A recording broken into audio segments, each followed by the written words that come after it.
Hindi ko alam kung bakit nagkakaganito si Susie Yai. Panoorin nyo to. Bakit mo pinapadelete Yuki yung post ko? Bakit? Ayaw malaman nila na nagbayad talaga si Elaine? Aaminin ko, nagbayad din ako, pero magbayad man ako hindi. Deserve kong makapasok doon. Bakit? Sino ba nag-stand out sa lahat? Di ba sa swimwear pa lang ako na agad yung nag-stand out opening pa lang. My God! Hindi nga nagreklamo sila Nika at Shilane, ikaw pa kaya? Malamang, hindi talaga magre-reklamo yung mga bata na yun. Kasi nga, di ba nga, wala nga kasi bumaboses sa kanila. Tsaka di ba kayo nagsabi, may favoritism nga, di ba? Pues ako ang baboses sa kanila. Di ba, sayang naman talaga. Dapat pumasok yung dalawa na yun. Actually, kaming tatlo talaga dapat yun eh. Deserve namin pumasok tatlo. Si Nika, Shilane, ako. Syempre, ako yung title, ako yung matanda eh. Nagsasabi niya na sobrang tanda ko na, hoy, 19 pa lang ako, no? Alam niyo mga kapatid, hindi ko rin alam kung ano yung magiging reaction ko kasi hindi siya makamove on sa pageant. So, sinabihan ko na rin yan na sabi ko sana tigilan niyo yung mag-spread ng negativity, mag-spread ng puro hate sa buhay, maging bitter kasi masarap sa buhay yung puro kindness lang ang pinapakita, especially mga influencer tayo, puro happy lang and good vibes. Hindi ko alam kung bakit siya nagkakaganito at sobrang dami niya video na ginawa. So, ito, pinakahuli niyang ginawa.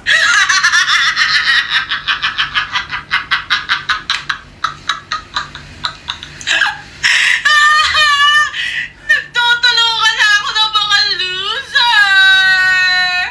Hay! Tandaan nyo to! Hindi nyo ako kaya! Ayokong tapusin, pero ang masasabi ko lang is, push mo lang yan. Pahala ka. Basta sinabihan na kita. Hindi ko nakasalanan pag naban yung account mo.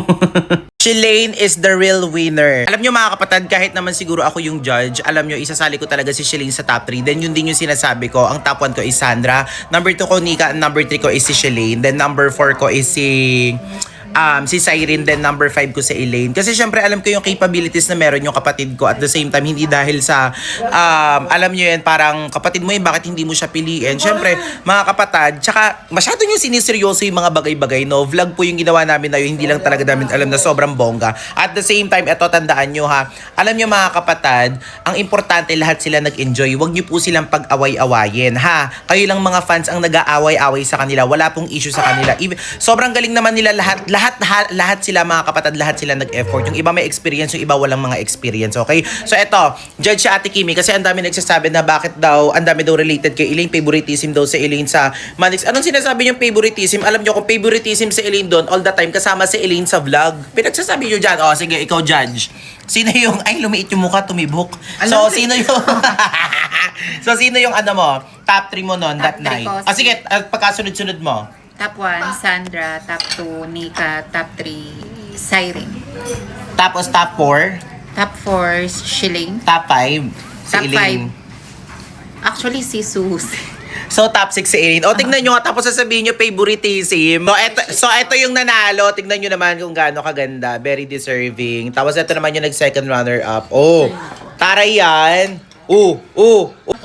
Anong ginagawa mo? Ha? Cooking show. Bakit naging cooking show? Kapatidahan kayo, bare face. Ha? Paano naging luto? So, luto yung itsura na to? Luto? Ay nako. Bakit ba? Andito pala yung mga Haluso! mga lutong ulam.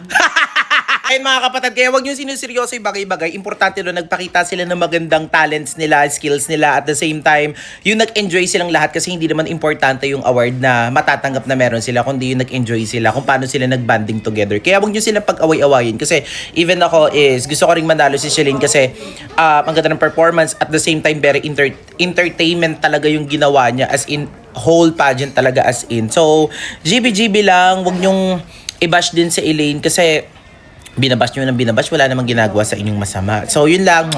Cooking show. Talagang nag-effort pa kayong i-edit yung mukha ng kapatid ko dito na cooking show. Alam nyo mga kapatid, uulitin ko po sa inyo about po to sa winner ng Mr. and Miss Manix 2026. So, first runner-up po yung kapatid ko. Uulitin ko, wala pong ibang magtatanggol sa kanya, kundi kami lang din mga kapatid niya. Eto, sabihin ko sa inyo, masyado nyo mga kapatid sinuseryoso yung mga bagay-bagay. Alam nyo ba yung Mr. and Miss Manix 2026 is ginawa lang po namin yung pageant na yan para po mapasaya kayo at the same time, para po ma-introduce namin sa inyo yung mga love teams kagaya nila Siren and Harvey, kagaya ng Kendra, Kenji and Sandra, para po mas mapakilala pa po namin sa inyo yung Susie and Denden, Koshi Lane, Ace Nick, and Zai Lane. So ayan mga kapatid ha. Kaya yung sinasabi niyong favoritism, wala pong favoritism, ulitin ko sa inyo. Kung favoritism po si Elaine, eto ha, hindi lang po si Elaine, pati sila Sandra, pati na rin po sila Cyrene, pati na rin yung ibang love team. Eh di sana palagi po silang nakikita sa lahat ng mga vlogs. Eto mga kapatid ha, yung ginagawa po nila na yan mga kapatid is para po mapasaya kayo. Lahat po yung mga yan is nag-effort. Huwag niyo pong iisipin na ang nag-effort lang is iisang tao lang, okay? So alam ko may kanya-kanya kayong bet, may mga kanya-kanya kayong gusto, may kanya-kanya kayong sinusuportahan. Pero yan mga kapatid, huwag niyo pong pag-away-awayin. Huwag niyo po silang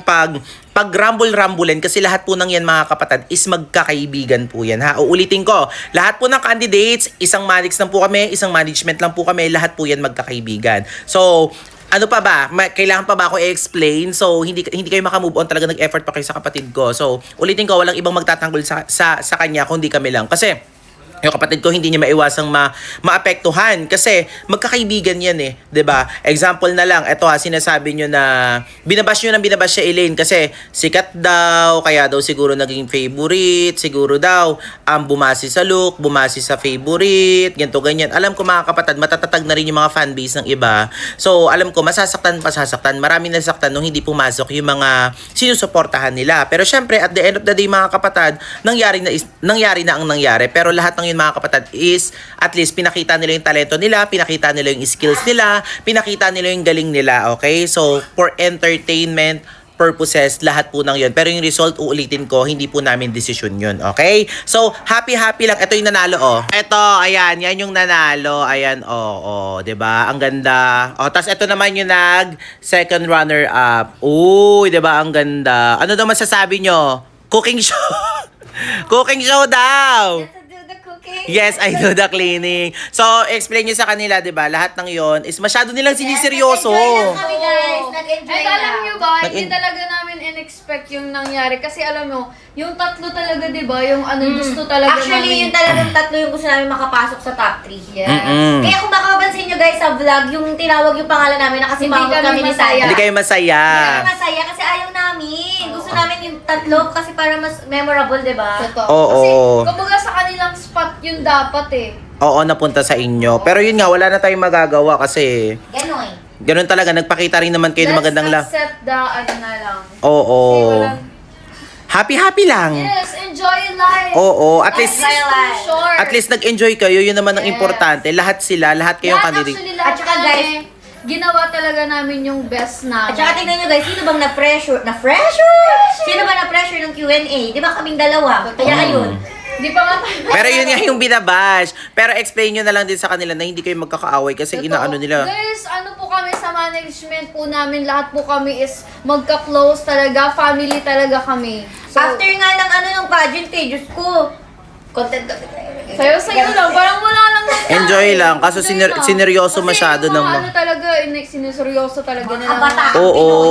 Tsaka 'di ba, syempre marami ring nasaktan na hindi nakapasok yung mga ano nila. Pero alam naman natin na pare-pareha silang magagaling. Lahat kayo magagaling, lahat kayo magaling nag-effort. talaga, magaganda, may kanya-kanyang mga beauty talaga.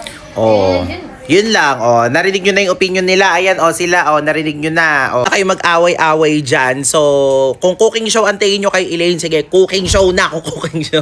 Wala naman siyang mapapala dun eh. Alam mo mapapala niya, kaso yun, naapektuhan lang talaga. Siyempre kasi, yung mga, tinatadtad yung accounts niya. So, wala namang ibang magtatanggol sa kanya, kundi kami lang din naman. So, yun lang.